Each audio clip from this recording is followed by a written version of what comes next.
Come on, did you really think we'd come all this way to a track in Utah and not drive the best one? So, without further ado, Morizo.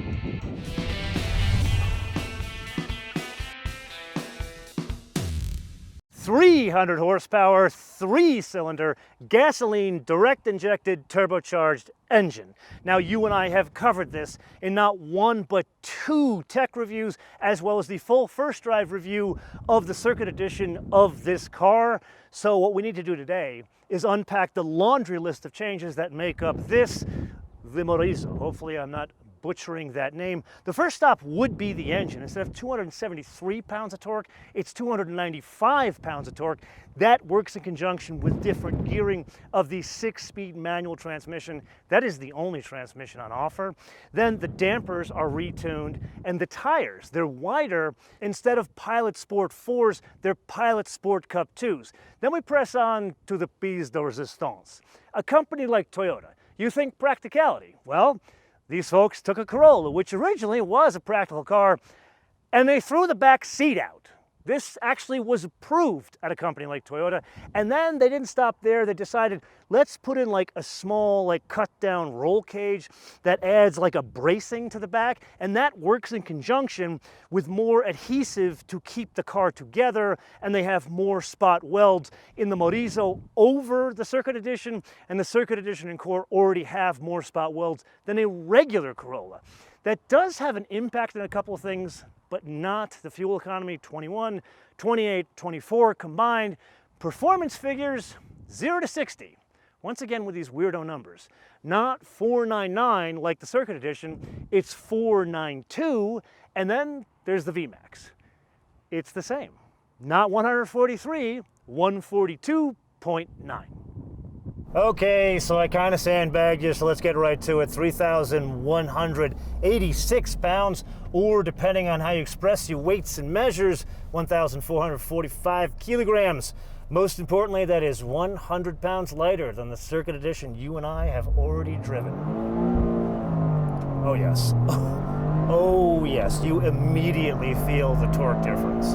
Not so much offline, yeah, it was a bit more immediate there when we started or really entered the track. But the big difference is when we get around passing power, or let's say for the sake of discussion, I'm coming out of a turn. Let's try this here, come down a second. Let's go around this more sharp turn. Wonderful track, this Utah Motorsports Park or Miller Motorsports Park. Here I want more power.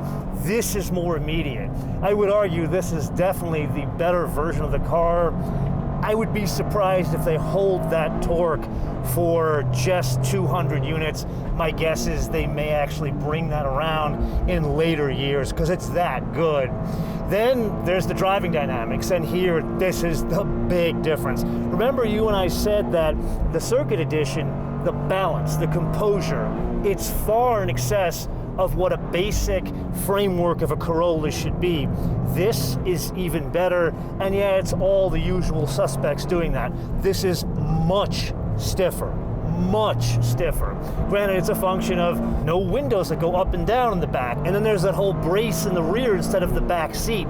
That works in conjunction with all those extra spot welds and the extra adhesive to make this thing stiffer. You would think those very small bits don't make a difference, but especially when pushing a Corolla with a high center of gravity, higher than a sports car should be, it all comes together here. So while you and I are on the topic of these small changes, remember we discussed the tires between the Circuit and the Morizo. So these are Pilot Sport Cup 2s, and they're a bit wider, and there is a noticeable difference in grip. I don't know if it's just the tires or the tires plus the strength of the vehicle. That's kind of what stands out here. This feels like it's carved from one billet of aluminum, and that is a big function of the structure back there, no back seats. Put it all together with the tires, the extra torque. This its limits are higher than in the Circuit Edition. That's really the difference with this. God, this is so much more fun to drive than the Circuit Edition. One wouldn't expect this big of a difference. It's not like the Circuit Edition is bad. This is just, it's a much sharper tool. It's a much sharper weapon for this type of experience. Like, I'd go so far as to saying this is the kind of thing where if you're never going to take one of these things on a track, I would argue a Morizo, you'd be wasting money and time. But if one is going to track this vehicle, kind of hard to beat. Yes, it is indeed that time again to play your favorite game on the options game with today's contestant. I can't believe I'm saying this, an incredibly special Toyota Corolla, the 2023 Toyota GR Corolla Morizo. This one is not cheap, and it's not cheap for a couple of reasons.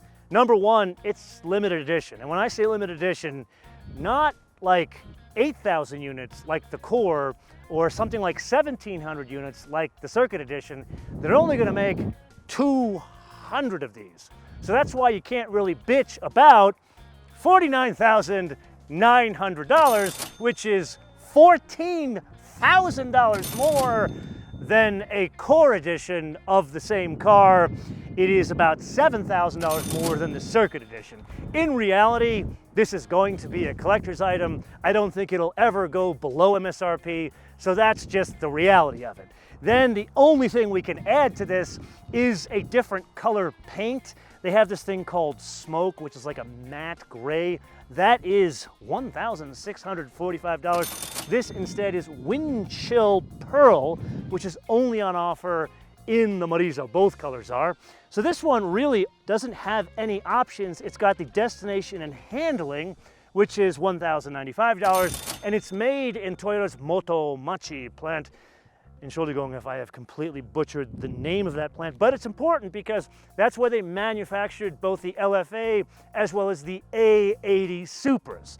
Now, before we get to the full price here, this is not one of these situations where more is more, you pay more money and you get more stuff. This is a situation of less is more. So we're paying $14,000 more, and we don't get a back seat.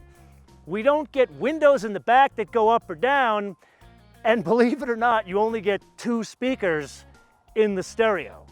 But am I complaining? No, because at $50,995, where else is one going to find an instant collectible? Now, of course, we're already here, so we gotta do the trick again, the differential. Let's go over to 70 in the back and see if there's a noticeable difference here with all of those little changes we've talked about. And here, it's the steering. This is more about the steering, and because you have the different grip with the different tires, this feels a little bit more sure-footed with the steering. I would argue the weight of the steering here is a bit better than in the Circuit Edition. Again, this is all about very, very small, minute changes, but my God, they make a huge difference when they all come together. And one of the small changes that I have to talk about here, and you wouldn't think it's a big deal, this steering wheel and that shift knob, notice they're like the faux suede. God, so much cooler with the 70 in the back. I think this is the way I would do it on the track. With the Circuit Edition, that's a bit better when you're in 50-50 mode. I can see why the instructors are saying you should do it that way. But anyway, back to the steering wheel. There's a different connection with the car. I don't know if it's a different steering wheel in terms of the actual dimensions, meaning how thick it is, and then there's the shifter knob itself. It doesn't feel as high. It feels smaller than in the one that is the Circuit Edition. I can't honestly tell you there's a dimensional difference. There was no documentation supporting it. It just feels different because of the material.